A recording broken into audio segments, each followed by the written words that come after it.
Hi everyone, welcome back to our channel. In today's video, I am going to show you how to create Phantom Wallet. So for creating Phantom Wallet, first you need to open phantom.app on your browser. Then here you have this download for Chrome option, or here at the top right corner you have download button. Once you click on it, then this will pop up on your screen.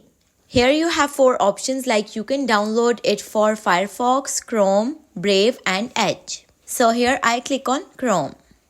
Once you click on any of them, then this type of page will appear on your screen.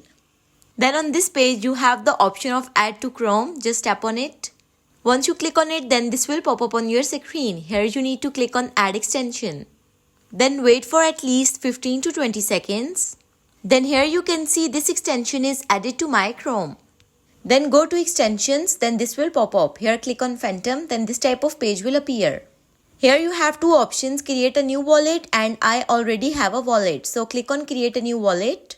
Then this type of page will appear. Here you need to create a password for your Phantom wallet.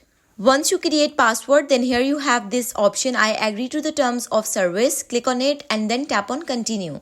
Then this is secret recovery phrase for your Phantom wallet. Take screenshot of it and then tap on continue. But before doing this, here you have this option, I saved my secret recovery phrase. Just click on it and then tap on continue. Once you done this process, then this type of page will appear. Here click on get started. Now again, if you open your extensions, you can see your Phantom wallet is created. So this is the way you can create Phantom wallet. Please do subscribe to our channel and don't forget to press bell icon and leave a comment on our video. Thanks for watching.